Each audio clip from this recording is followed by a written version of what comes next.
কে একজন নাকি হুমকি দিয়েছে অযোধ্যায় যে রাম মন্দির হচ্ছে বাবরি মসজিদের পরিবেতে জায়গাতে, সেখানে নাকি কি বলছে এই রাম মন্দির উড়িয়ে দেবে। দুজন ধরা পড়েছে, দুজন ধরা পড়েছে। ধর্মীয় পরিচয় যদি আপনি জিজ্ঞাসা করেন বাই সার্টিফিকেটে তারা হিন্দু, আমি তাদেরকে হিন্দু মনে করি না। আমি ব্যক্তিগত বলছি তাদেরকে আমি হিন্দু মনে করি না। যারা মানুষে মানুষে বিভেদ লাগাবে, যারা মানুষ সমাজের মধ্যে অশান্তি করবে, তারা হিন্দু মুসলমান হতে পারে না, তারা অসামাজিক সমাজের কীট মনে করি। কিন্তু বাই সার্টিফিকেটে যদি ধর্মীয় পরিচয় যেখানে উল্লেখ করা আছে সেটা হিন্দু। আমি অনুরোধ করব এই ধরনের ভোট আগিয়ে আসলে মসজিদে দেখবেন শুয়োরের গোশত রাখবে, মন্দিরে গরুর গোশত রেখে দেবে, রেখে দিয়ে হিন্দু মুসলমানের মধ্যে লড়াই লাগিয়ে দিতে পারে। মুসলমান ভাববে মন্দিরে এই মুসলমান ভাববে মসজিদে শুয়োরের গোশত মানে অন্য ধর্মের মানুষ রেখেছে, আমার হিন্দু ভাই ভাববে মন্দিরে গরুর গোশত মানে ওরা রেখেছে। এই আমরা ওরা করে কিন্তু অশান্তি লাগিয়ে দিতে পারে। আমি অনুরোধ করছি আপনাদের কাছে এদের ফাঁদে আপনারা পা দেবেন না। এই ধরনের একটা জাস্ট উদাহরণের জন্য বলছি, এই ধরনের অনেক কাণ্ড ঘটাবে। ফেসবুক হোয়াটসঅ্যাপে বিভিন্ন দেবদেবীর নামে, বিভিন্ন পাইগম্বারদের নামে বিভিন্ন গালাগালি লিখে শেয়ার হবে, ওরা করবে, একটা শক্তি আছে। যেটা আমি মনে করি তারা হিন্দুও নয়, তারা মুসলমানও নয়, তারা হচ্ছে সমাজের কীট। তারা ক্ষমতায় থাকার জন্য, ক্ষমতায় আসার জন্য এই ধরনের অপকর্ম করতে পারে। আমি আপনাদের বলবো আমরা হিন্দু মুসলমান ওদের ফাঁদে পা দেব না। আমরা হিন্দু মুসলমান ওদেরকে প্রতিহত করব। আমরা দীর্ঘদিন ধরে যেভাবে একসাথে বসবাস করছি একসাথে বসবাস করব। যার যাকে ভালো লাগবে তাকে ভোট দেবে। দিনের শেষে আমরা প্রতিবেশী, এটা মাথায় আমরা রাখবো। এটা মনে রাখবেন যে দাদা দিদি অনেক কে বলছে হিন্দু বিপদে আছে, কে বলছে মুসলমান বিপদে আছে, কিন্তু যদি আমার একটা হিন্দু ভাই বিপদে পড়ে, আমার একটা মুসলমান ভাই বিপদে পড়লে এখানে ওই দাদা দিদি ছুটে আসবে না। ওই পাশের হিন্দু বিপদে পড়লে মুসলমানটাই আগে ছুটে যাবে, মুসলমান বিপদে পড়লে হিন্দুটাই আগে ছুটে আসবে উদ্ধার করতে। আপনার পাড়ার সমস্যা যদি কিছু হয় পাড়াতেই মিটিয়ে নেবেন, কোনো দাদা দিদিকে এন্ট্রি করতে দেবেন না ওই সমস্যাতে। ওই দাদা দিদি আসলে তাদের রাজনৈতিক ব্যবসার চরিতার্থের স্বার্থে আপনাদের মধ্যে বিভাজন করে দিতে পারে। তাই অনুরোধ করব, দিনের শেষে মানুষ, এটাই হচ্ছে আমাদের কাছে বড় পরিচয়। মন্দিরে মসজিদে ধর্ম থাকবে, মন্দির মসজিদকে রক্ষা করার দায়িত্ব হবে মানুষের। মানুষ এটা মাথায় রাখতে হবে। এটা মাথায় থাকবে তো? এটা মাথায় রাখবেন, নাহলে ভোট আগিয়ে আসবে, বিভেদের রাজনীতি ছড়াবে। আমরা ওদের ফাঁদে পা দেব না, ওদের অপচেষ্টায় আমরা কোনো রকমভাবে সাকসেস হতে দেব না। ওদের অপচেষ্টাকে আমরা সমূলেই নির্মূল করব। শেষের দিকে আসছে তিনটে কথা। প্রথম কথা হচ্ছে আপনাদের সন্তানগুলোকে উচ্চশিক্ষায় শিক্ষিত করবেন। আজকে যে সমস্যা যা হচ্ছে না দেখছেন, অধিকার পাচ্ছেন না, হ্যান ত্যান যা সমস্যা, সবার মূলে হচ্ছে শিক্ষা। শিক্ষা না থাকার ফলে জানতে পারছি না অধিকার, অধিকার না জানার ফলে কেড়ে নিচ্ছে। 500 টাকা দিয়ে বলছে অনেক কিছু করে দিচ্ছি, 500 দিয়ে আপনার ভাগের 5000 কেড়ে নিচ্ছে, ওরা 4500 ঝেড়ে দিচ্ছে। আপনারটা আপনাকে বুঝতে গেলে শিক্ষা অর্জন করতে হবে। আমি মাইকের আওয়াজ অনেক দূর যাচ্ছে, অনেকে ভয়ে এখানে আসতে পারছে না, তাদের উপরে চাপ দিতে পারে। প্রত্যেকের উদ্দেশ্যে বলছি, যদি একবেলা উপোস থাকতে হয় উপোসে থাকবেন। আজকে আসছিলাম, একটা বড় পুজো হচ্ছে, কোনো একটা বড় পুজো হচ্ছে। আজকে অনেকে মান্যত করতে গেছে, অনেকে পুজোতে যাচ্ছে, দেখবেন অনেকে উপোস থাকে মান্যত করলে।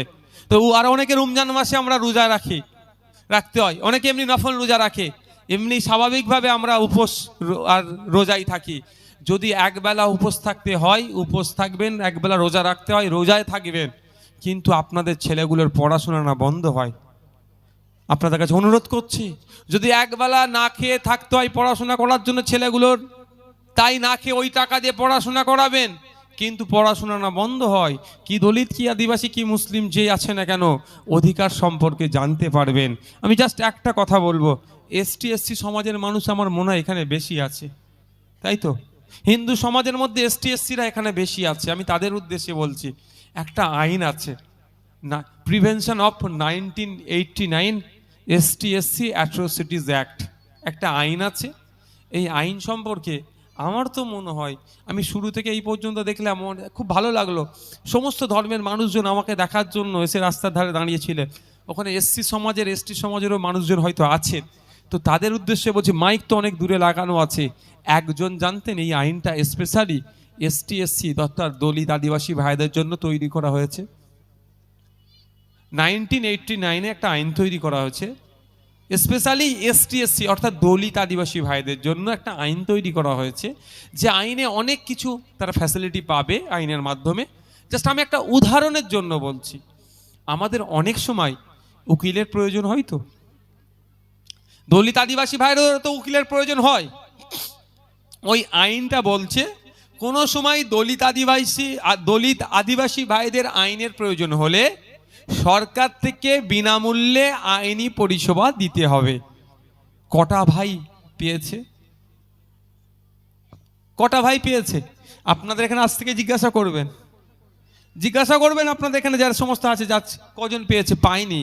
না পাওয়ার কারণ জানে না।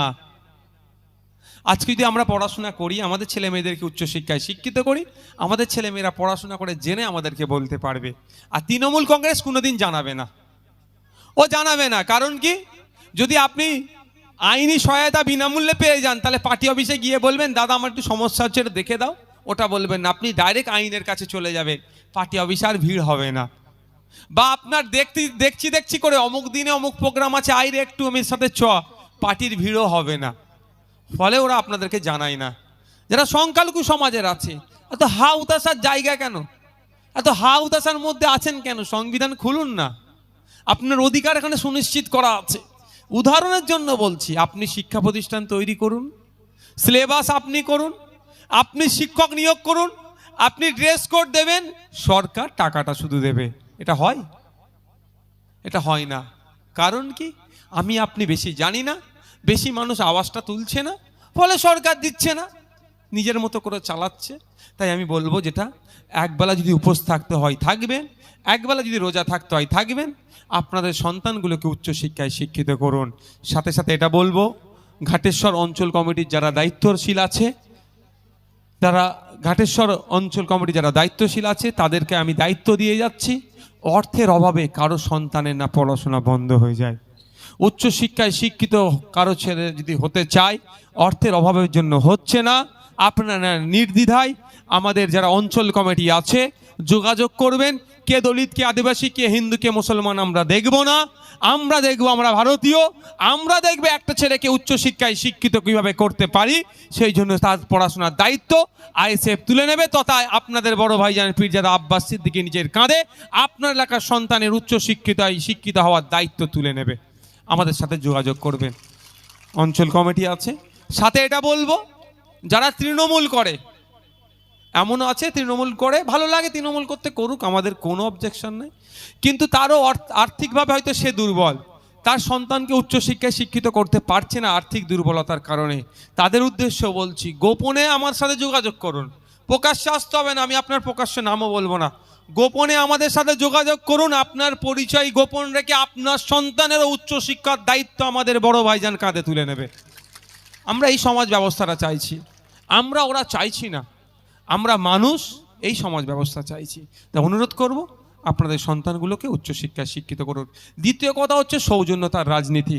আজকে সৌজন্যতা বড্ড অভাবটা কোথায়? গ্রাসরুট লেভেলে, এই ঘাটেশ্বরের বানেশ্বর এলাকার মানুষের মধ্যে সৌজন্যতা অভাব। মমতা ব্যানার্জি শুভেন্দু অধিকারীকে চা খাওয়াচ্ছে, সেখানে সমস্যা নয়। ঘাটেশ্বরে বিজেপির কর্মীর পা ভাঙবো কি করে, তৃণমূলের কর্মীর পা ভাঙবো কি করে, নিজেদের মধ্যে লড়াই করছে। মামার ছেলে, জ্যাঠার ছেলে, চাচার ছেলে, খালার ছেলে, মাসির ছেলে, ফুপুর ছেলে লড়াই করছে, আর মমতা ব্যানার্জি ওখানে শুভেন্দু অধিকারীকে ডেকে চা খাওয়াচ্ছে, কোনো লড়াই হচ্ছে না। কি দেখলাম একটা ছবি, সুজন চক্রবর্তী, কুণাল ঘোষ, এরা সব এক জায়গায় বসে আছে, সেখানে অসুবিধা হচ্ছে না। কি ছবি দেখলাম, কুণাল ঘোষ, দিলীপ ঘোষ, সুকান্ত মজুমদার কেক কাটছে এসি ঘরের মধ্যে। সেখানে লড়াই নয়, লড়াইটা কোথায়? যত লড়াই বুথের মানুষ ক্ষতিগ্রস্ত হচ্ছে। আমি আপনাদের কাছে অনুরোধ করব, লড়াই হিংসা বিদ্বেষ থেকে দূরে থাকুন। বড় বড় নেতারা কি সুন্দর দেখুন এসি ঘরে বসে অন্য দলের নেতাদেরকে নিয়ে চা খাচ্ছে। আমি আইএসএফের কর্মী সমর্থকদের বলবো, আজ থেকে আপনারা লেগে যান। কে তৃণমূল, কে কংগ্রেস, কে সিপিএম, কে বিজেপি, কে আইএসএফ দেখার দরকার নয়।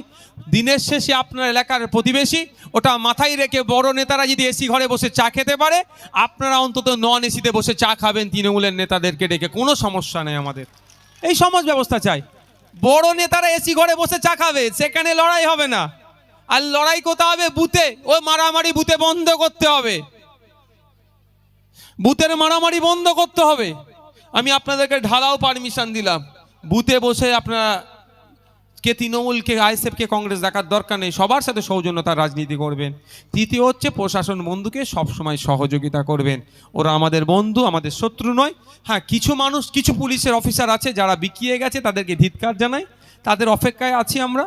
কিছুকে কলকাতা হাইকোর্টে ডেকে নিয়ে গেছি, সেখানে মহামান্য যারা বিচারপতি আছেন তারা শিরদাঁড়া সোজা রেখে লড়াই করে যাচ্ছেন, ন্যায়কে প্রতিষ্ঠার লড়াই আছেন, বিচার ব্যবস্থাকে তারা ঠিকঠাক রেখেছেন। বিচার আমার বিপক্ষেও যেতে পারে, আমার পক্ষেও আসতে পারে, তা নিয়ে আমি ভয় পাই না।